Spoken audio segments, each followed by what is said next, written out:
The leaders in America, the leaders in Europe, don't care about America. They don't care about Europe. If you don't understand that, then their policies won't make any sense to you.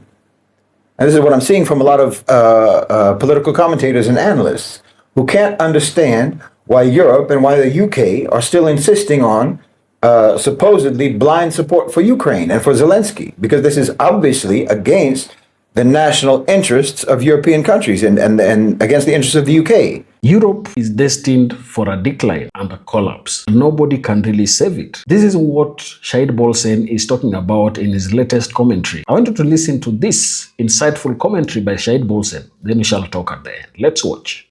Well, I think basically the National OCG, as I've talked about many times, I think that they've outgrown, they've transcended the traditional structures in which they initially developed. You know, the nation-state model compartmentalized the world into boxes, and within those boxes, they created systems of order and control, and each box had its own economy, had its own power structure. So within the economy of each box, or what you call countries, some rose to the top within those boxes, but those boxes don't have any roofs. And now those who rose to the top of the box kept rising until they're not even in the boxes anymore.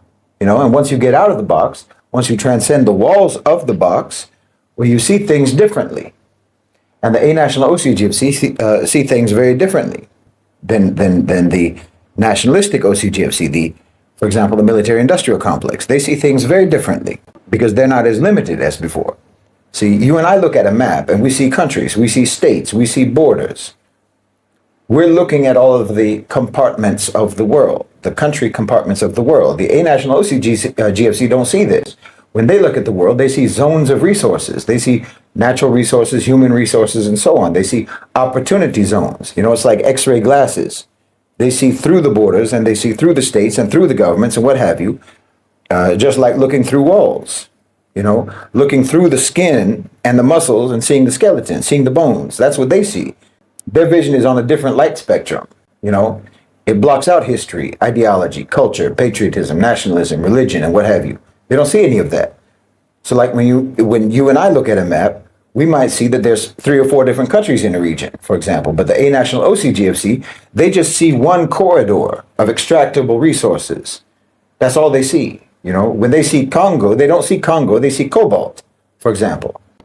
You have to understand how they see things so that you can understand and so that you can predict their behavior. You're used to the old system of decision makers being part of and being internal to nation-state power structures. So you think that they make policies based on national interests. But those days are over in the West.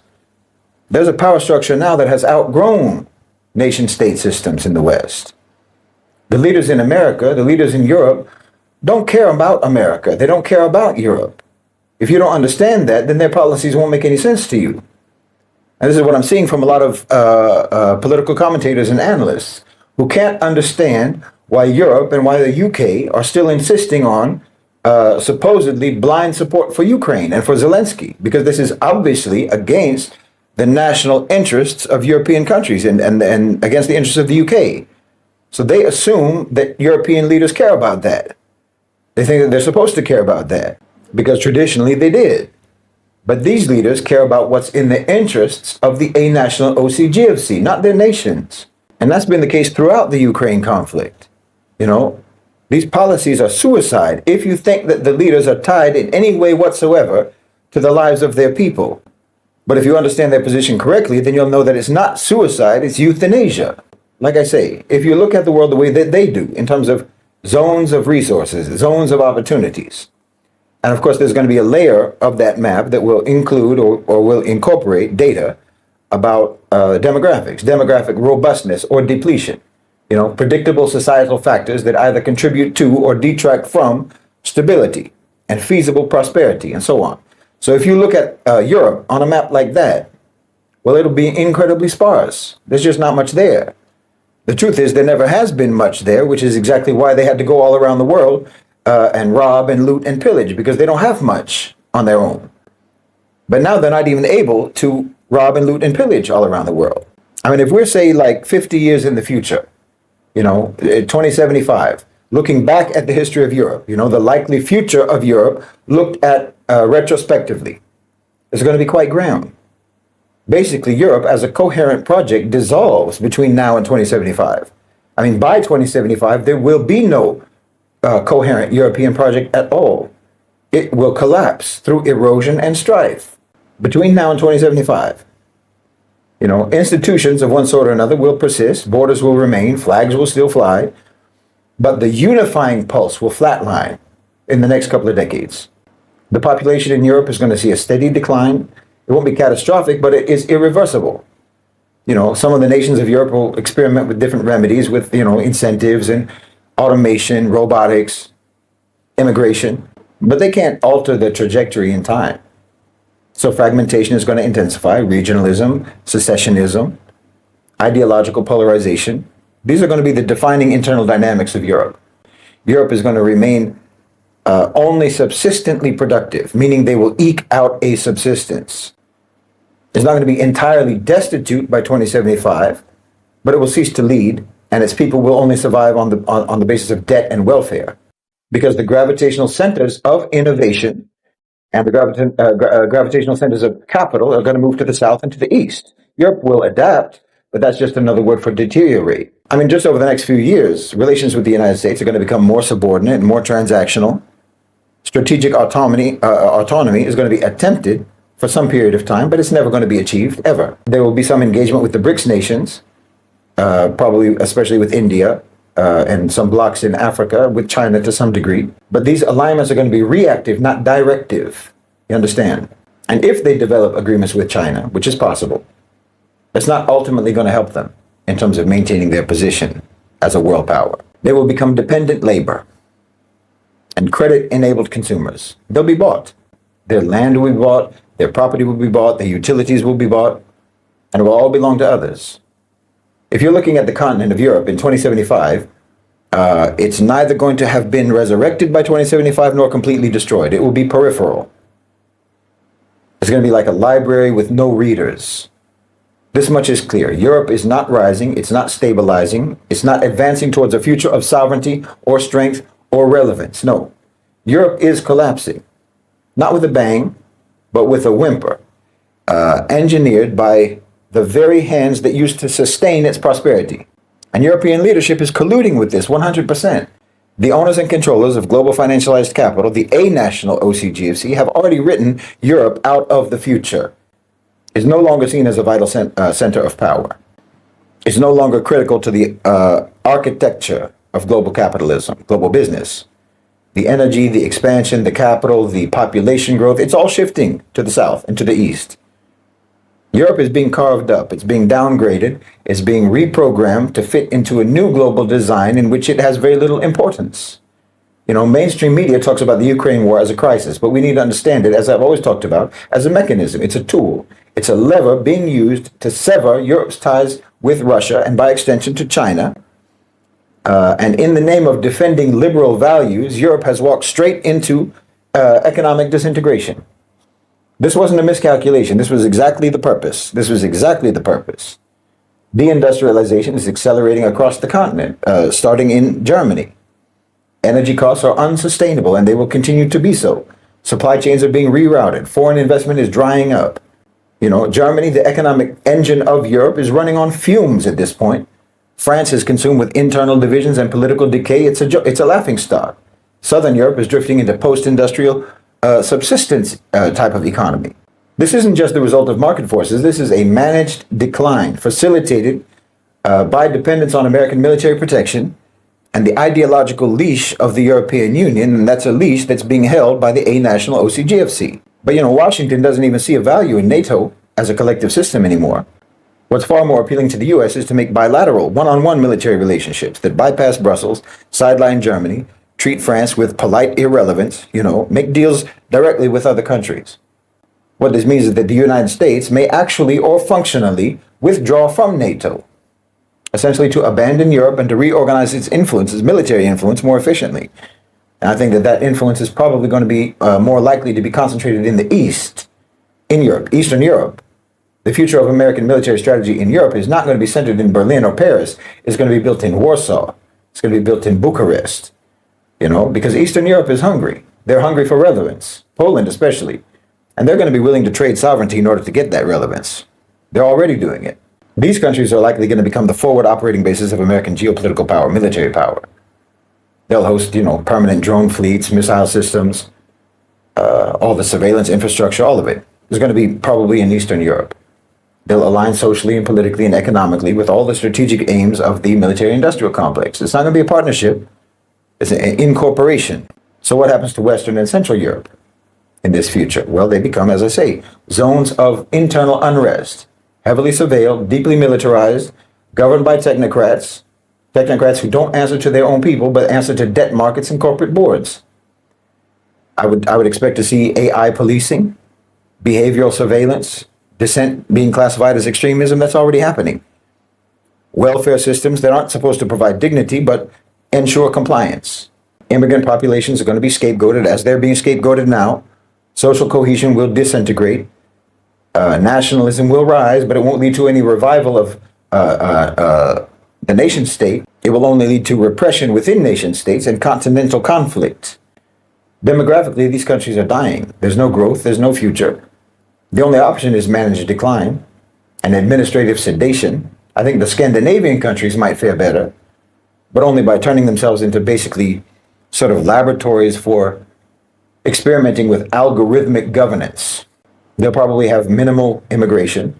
They'll have very technocratic rule, AI-mediated social contracts, They'll probably be among the safest places on earth as long as you obey.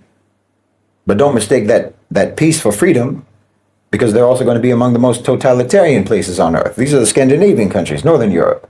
Europe is not leading the world into the future. It's being managed even out of the present. So for everyone in the global south, for everyone in the formerly colonized countries who were raised to look up to Europe, raised to want to be like Europe, raised to try to imitate the Europeans, you should understand that time has shown us that Europe actually can only serve as a cautionary tale, not as a role model, because they never stop being savages. No matter how fancy their fashion, no matter how grand their buildings may be, no matter how much they may insist that all of their artistic and cultural and intellectual achievements are unmatched, and they're the ones who have to insist on that, the fact remains that they're actually just as primitive as they always were. So you have to understand something here. Savage behavior, and we can all agree, I think, that Europe's behavior has been nothing but savage, from pre-Enlightenment to post-Enlightenment. In fact, their so-called Enlightenment only made them more brutal. It only made them more oppressive. It only made them more criminal. So you have to understand that savage behavior is indicative not only of moral failure, but it represents a failure of intellect. Intelligent people don't act like that. Rape and pillage are not the actions of refined intellects and sound minds. You wouldn't think that about an individual who commits those crimes, that they're refined and sophisticated and intelligent. So why would you think anything like that about a nation that does it? And furthermore, when you steal instead of build, when you exploit instead of cultivate, when you plagiarize instead of study, which is what they did, they're so-called thinkers, they're so-called philosophers and what have you. They did nothing but copy and plagiarize from the Muslims and from other ancient civilizations, like from the Egyptians. So when you enslave instead of work, plagiarize instead of study, and you enslave instead of work, well, you don't develop intellectually, spiritually, or in terms of your character. There's no shortcuts to civilization. All they built is a facade with nothing inside of it. Have you ever noticed how all of their hotels always look amazing in the lobbies, but the rooms are always a letdown? Well, that's Europe. That's the West. It's all dressing, no meal. It's like the difference between a farmer and someone who just shoplifts produce from the grocery store. They're not equal. Someone who just takes is not like someone who earns. There's a difference. Someone who uses is not like someone who creates. They're not the same in terms of their development. Mentally, spiritually, intellectually, psychologically, in every other kind of way. They're not the same. See, when the West talks about development, when they use the word development, they're only ever talking about material development, economic development, and so on. Because they have to talk about that. That's the only kind of development that they can talk about, because they can't talk about moral development, spiritual development, or intellectual development And because their material development was only acquired through immoral, anti-spiritual, brutish means. But if we're going to talk about cultural, moral, philosophical, intellectual, actual civilizational advancement as the criteria for the term development, well, then the West will be classified as the undeveloped world. Not even as the developing world. They're straight up undeveloped. I mean, if this was the actual basis for the categorization of first world and third world, well, then the so-called first world and the so-called third world would switch places. The West is the third world in terms of every metric of human development besides the superficial. And as I've talked about many times, even economically, there are large swaths of the populations in the West that are living in so-called third world material conditions as it is. And why is that? Why are they living like that? Because they never developed or civilized. It's an undeveloped collective society and culture, Western society, Western culture. It's underdeveloped. I mean, if the only way that you can win a race, for example, is by hobbling every other competitor, well, how fast can you really run? You see what I mean? If you need your opponent to have two broken legs and have his hands tied behind his back, well, what kind of a champion boxer are you? If you have to deny the cultural, intellectual, moral, and civilizational achievements of others in order for anyone to believe that your so-called civilization is great, well, how great can it really be?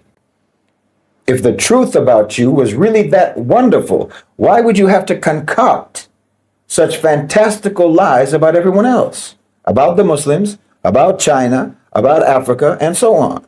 If you were so great, well, you wouldn't have to divide and conquer the people. You'd be welcomed. No one would try to drive you out. They would plead for you to stay. But we all know that nobody ever wanted you around. You understand what I'm saying? This is because you are underdeveloped as a people. You're undeveloped as a people. You don't bring civilization, you suppress civilization.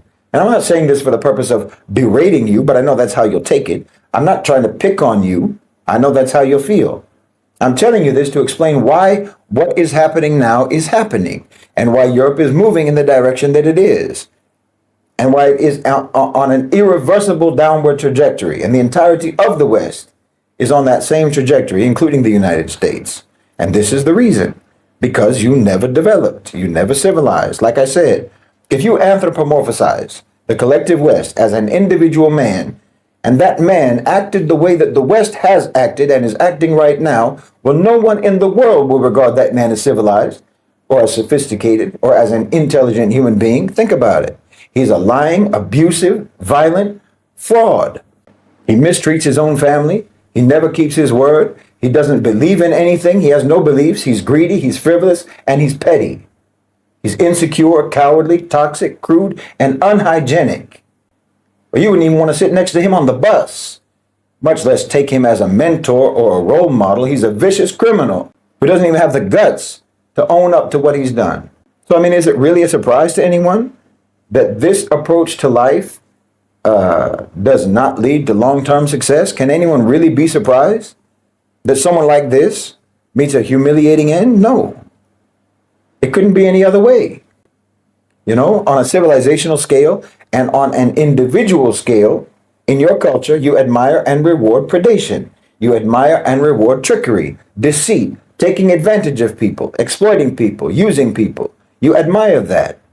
You laud that. You reward that. You encourage people to deprioritize spiritual, moral, and intellectual development and to prioritize material development.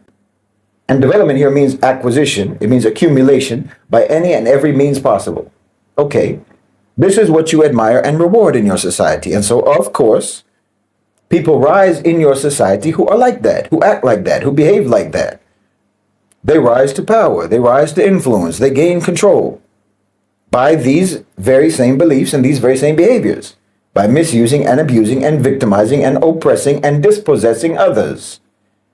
This is the track that you laid in your culture, in your so-called civilization, for how to attain high status and power, basically by being a terrible human being, by being an underdeveloped, savage, primitive, backwards, uncivilized person.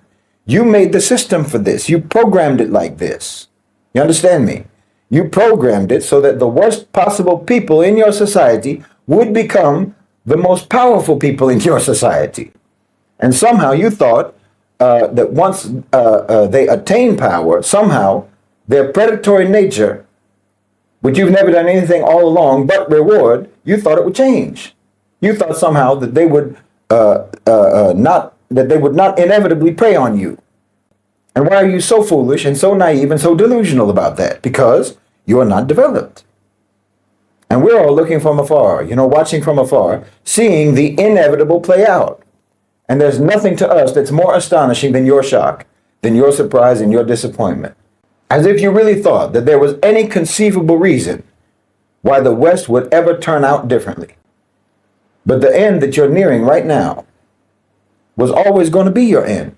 You didn't take a wrong turn. You've been on the wrong path from day one. The path that you started on was always a dead end. And it's always been one path. It's a straight line from your primordial history, through paganism, through Christianity, through the so-called Enlightenment, through the so-called Industrial Revolution, through secularism, capitalism, so-called democracy, right up until today. Your problem was that you thought that if you change your costume, it meant changing your direction. But you've been on one single dead-end path from the beginning. And now you're getting closer and closer to the end of that path. Now you've got Trump, like in those old cartoons, painting on the wall in front of you. Painting, make it look like there's a path that goes on and on and on into the horizon. That's his job. To lead you straight into the wall while making you think that it's the path forward. But there is no path forward. Not for Europe, not for America. You're not headed for a date with destiny. You're headed for a collision with the end of your destiny. Now, as I've always said, Shahid Bolsen is somebody that is quite forthright in terms of how he puts out his points. And most of the points he tries to give out are always well detailed and well informed. That is why many times when he gives his commentary, I'm ready to listen to him, and I know that what he says are basic facts because he understands the entire Western society, how it moves, how it lives, and how it operates. Shahid Bolsen's commentary, The Decline of Europe, A Savage Civilization's Slow Collapse, offers a provocative lens on Europe's trajectory, arguing that its moral and cultural decay, rooted in historical hubris, is driving a gradual implosion. His perspective resonates as Europe grapples with crisis that exposes its fragilities. The continent, once a beacon of enlightenment, now faces demographic stagnation, economic strain, and a crisis of identity. Bolsen contends that Europe's colonial legacy, built on exploitation and violence, has sown seeds of internal discord. This rings true when observing the lingering inequalities and cultural tensions in post-colonial societies where integration struggle fuel populist backlash. Bolsen's critique of Europe's secular liberalism as a whole ideology is compelling. The erosion of traditional values coupled with an over-reliance on materialism has left society spiritually adrift. Data backs this. Eurostat reports declining birth rates and aging population, signaling a loss of vitality. Meanwhile, political polarization, evident in the rise of far-right parties like Germany's AfD or France's National Rally, underscores a fractured social construct. Bolsen argues this stems from a civilization that prioritizes individual hedonism over collective purpose, a point echoed in declining trust in institutions. Externally, Europe's waning global influence, overshadowed by rising powers like China, aligns with Bolsen's view of a self-inflicted decline. Its dependence on US military power and energy vulnerabilities exposed by the Ukraine crisis further weaken its autonomy. Bolsen's assertion that Europe's savage past, its imperialist splendor, haunts its present, is hard to dismiss when considering how historical grievances shape global perceptions. While his rhetoric may overgeneralize, the core thesis holds. Europe's slow collapse is a consequence of its own contradictions, a civilization unraveling under the weight of its unaddressed sins. That is what Shahid Bolsen sees with the entire European society and how it's gonna end. Tell me down in the comment section what you think about this. And if you're watching us for the first time, please don't forget to subscribe to our channel, like this video, and also share. Thank you, and may the good Lord bless you. Goodbye.